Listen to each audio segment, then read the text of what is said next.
Washington on the 4th of April, 1949, foreign ministers of 12 countries gathered to sign the document establishing the North Atlantic Treaty. Mr. Spaak for Belgium, Mr. Sch for France, Count Sforza for Italy, Joseph Beck for Luxembourg, Dr. Sticker for Holland, and Mr. Bevan for Great Britain. 10 years later, on the 4th of April, 1959, in the very same surroundings, the foreign ministers of 15 countries have gathered again to reaffirm the will of their governments to continue to develop the Atlantic Alliance for the defense of world peace. President Eisenhower opens the council and welcomes the distinguished guests before handing the session over to NATO's Secretary General, Mr. Paul-Henri. In Naples that day, elements of the Royal Hellenic Army aboard the Greek destroyer HMS Ito are concluding last-minute preparations. The Turks of the 229th Infantry Regiment are arriving at the military airfield, and the crack Italian Alpini have come down from their high mountains. Thousands of military personnel representing Greece, Turkey, Italy, and the United States are participating in this tribute to the 10th anniversary of NATO. Taking the salute of the troops are Mr. Andreotti, Italian Minister of Defense, and Admiral Charles R. Brown, Commander-in-Chief of the Allied forces in Southern Europe.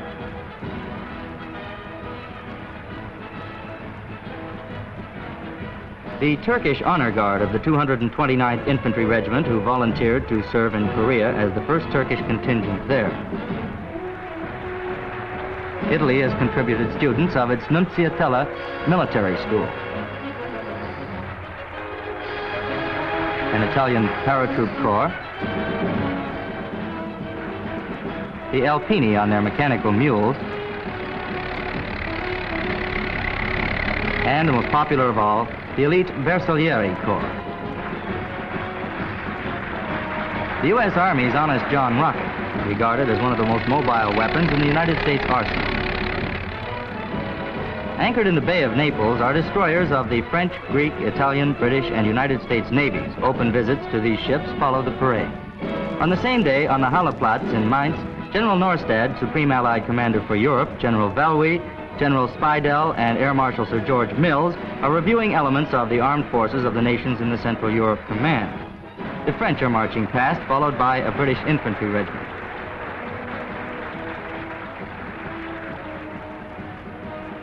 The new German Wehrmacht, German naval troops.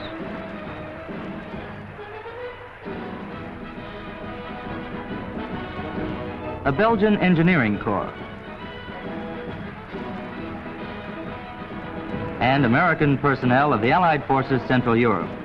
On that momentous day, the free world was celebrating 10 years of peace and security. These men are the Italian Alpini. Few regiments wear as distinctive a headgear. The green felt eagle-feathered hat is the trademark of this famed corps of mountain fighters. Today, Italy has 5 brigades of these crack mountaineers in service. 2 brigades, Tridentina and Julia, are assigned to NATO under Allied Land Forces Southern Europe. For 85 years, the Alpino has been Italy's fervent sentinel, guarding her northern mountainous borders.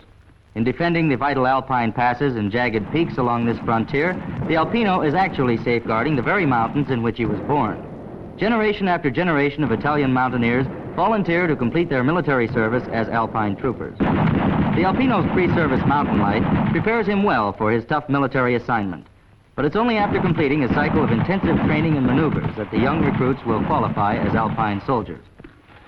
This Alpini artillery battalion is starting the long, arduous grind that will take it across one of the 6,000-foot alpine passes. Where machinery cannot climb, mules can. And man has not yet invented a better means of transport for the heavy Alpini artillery than the mules of old. The thoroughly reliable and tireless mule is still the Alpini artillery's full partner in an area where the altitude and rugged terrain make transportation by mechanical means impossible. Day after day, men and mules work in close association, and the men and their automatic weapons depend upon the mule's strength and sureness of foot to carry out their duty. The mortars are quickly unloaded and swiftly assembled.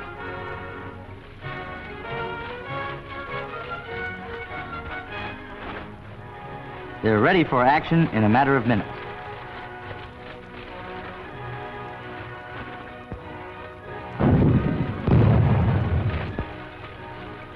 By the very nature of their duty, the Alpini must be first-rate climbers, both on rock and ice.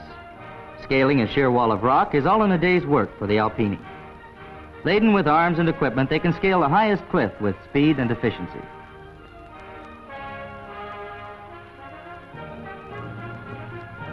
Rescue operations in the mountains are also part of the training. During a test method of evacuation, this wounded Alpino is sent down to the valley by telepheric. Success of the operation depends upon the speed and know-how of his companions. In this rugged mountain country where perpetual snow is not the only impediment to mechanical transportation, skis are essential to the Alpini. An Alpini ski school turns out proficient skiers in only 40 days. Here the squads are covering a 22-mile distance as a unit, diving into the snow to fire at prearranged targets.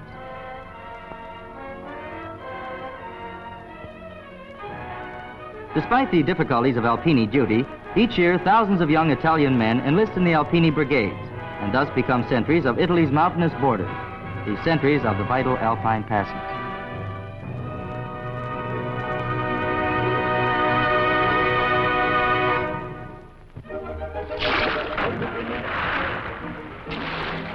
The recruits of the Frogman School of the Royal Norwegian Navy are not only excellent swimmers trained to move freely about the depths of the ocean, but can also perform such simple tasks as the making of a wooden box with a hammer and nails. But it's not that simple, though, and they have to contend with the laws of gravity being different underwater. Their skill in this operation is the result of the experience acquired during a 4-month-long specialized and intensive training, during which selected groups of draftees from the Royal Norwegian Navy go through a number of arduous tests designed to train them into vital weapons in the defense of the Norwegian coastline. An important phase of their instruction at sea is diving from a landing barge. The weight of their oxygen equipment and of the container for tools and detonators is well over 70 pounds. But once at sea, the Frogman is no longer conscious of its weight. Their objective, the destruction of a naval target. This exercise is part of special maneuvers at sea, which take place after the best fitted men have been selected.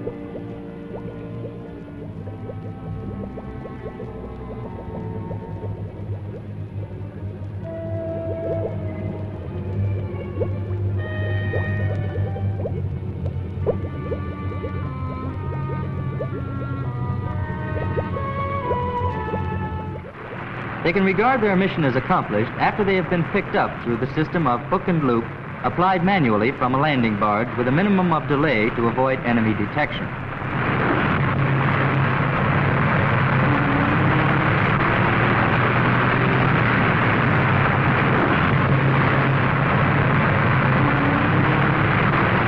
The Royal Norwegian Air Force cooperates closely with the Royal Norwegian Navy in all operations at sea involving frogmen. This helicopter, with a frogman aboard, has been instructed to fly over a coastal area to be cleared of floating mines. These remnants of the last World War represent a permanent danger to peacetime navigation.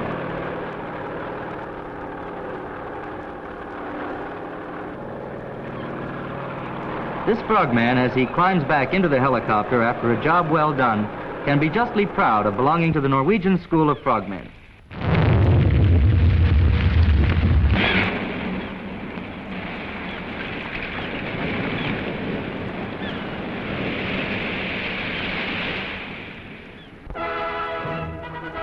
NATO warships assemble at a British port for air-sea anti-submarine exercises at a specialized training school operated jointly by the Royal Navy and RAF Coastal Command.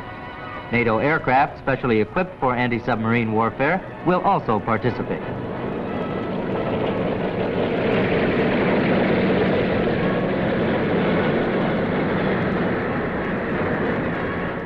In time of war, the protection of merchant shipping across the Atlantic to and from the United Kingdom and Western Europe would be a major NATO responsibility. During this particular exercise, sailors and airmen from Norway, Portugal, the Netherlands, France, and Britain work side by side in mastering the latest techniques devised to combat the menace of the enemy submarine. Sailors and airmen swap jobs during the training sessions to appreciate some of the difficulties of the other man's job. This device, aptly called HMS Rocker, simulates the bridge of a ship in a rough sea and might well make the airman navigator glad he joined the Air Force. Briefing officers explain the extent and object of the exercise. Problems that found solution on paper will now be re-examined under conditions approaching the real thing.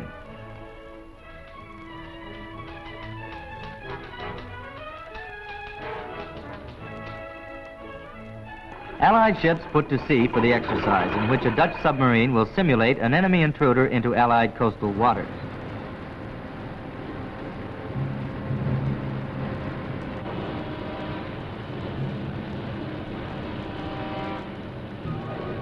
Portuguese, French, Dutch, and British air crews receive last-minute instructions before taking off to join the hunter-killer group of ships already at sea.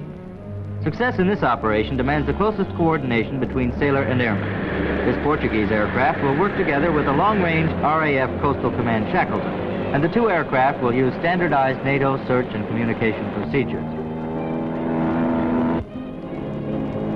The Shackleton has located a submarine, and the crew work out the exact position before dropping the sonar buoy.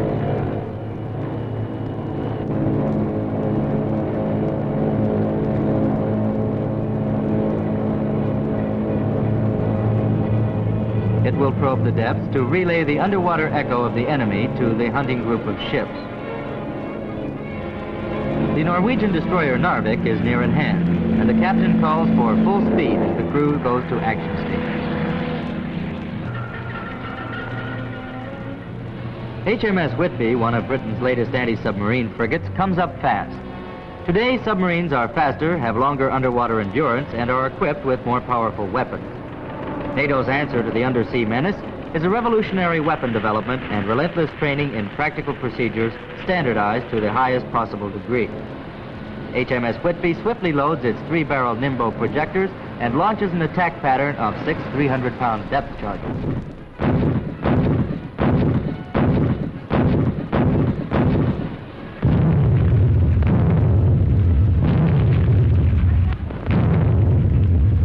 The action is over, and all who took part return to the school to study and analyze the results of the exercise.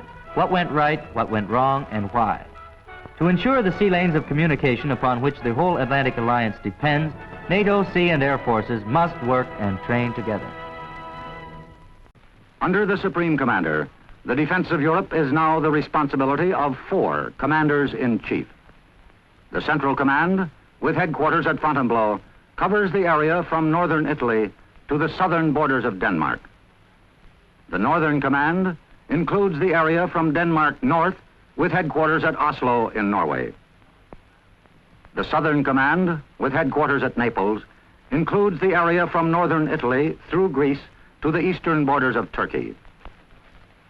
The Mediterranean Command, with headquarters at Malta, is responsible for the naval, maritime, and air defense of the southern sea lanes. These commands are all directed from SHAPE, where General Gunther is now himself NATO's Supreme Commander Europe, with a Deputy Supreme Commander, Field Marshal Lord Montgomery, and deputies for air and for navy. For the Atlantic Ocean, NATO has created a separate command. Admiral Wright of the United States Navy is now Supreme Allied Commander Atlantic, SACLANT, with headquarters in Norfolk, Virginia. His task is to coordinate the defense of the vital Atlantic supply routes, though he does not directly control any national forces in peacetime. In addition, NATO has the Channel Command, which covers the naval and maritime defense of the English Channel and the southern North Sea area.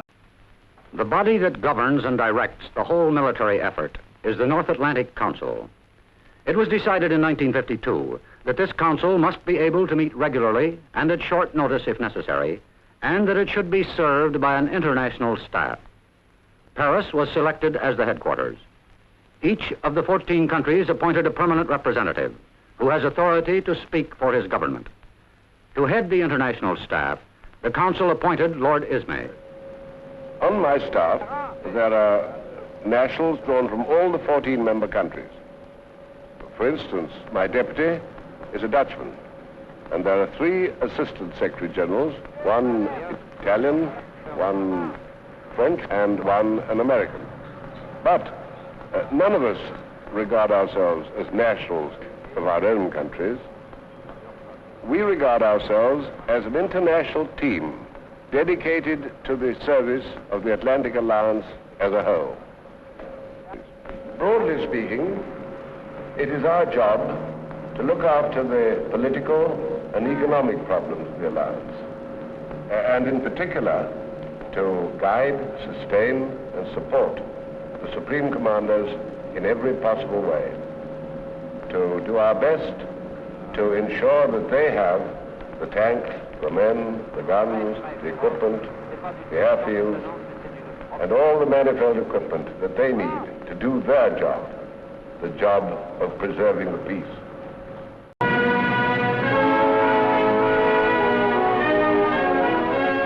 The Atlantic Alliance has overcome its first enormous difficulties, and the period of the long haul lies ahead. Its members have more than doubled their defense budgets to make men and arms available to the NATO command. General Grunther was able to report that in the first 3 years of SHAPE's existence, its ground forces had become 3 to 4 times as effective. The number of airfields had risen from 15 to over 120, all capable of handling jets, with more coming into operation all the time. Our naval position in the Mediterranean is greatly improved. Under the Atlantic and Channel commands, the navies and air forces responsible for defending the great supply routes are rapidly gaining experience by working together on maneuvers. The cloud of fear that has hung over Europe is lifting. The danger of Soviet aggression has not passed, but they must now count the cost. So long as NATO maintains its strength, a surprise attack is no longer likely. To overrun our shield of ground and air forces, the aggressor would need to concentrate large bodies of men and equipment in the satellite countries. These could hardly be concealed, and we should have time to mobilize our reserves. Our defenses are designed to force the aggressor into a position where he would be vulnerable to attack from the air. He would risk great losses from the new weapons which are playing an increasingly important part in our defense. Atomic artillery,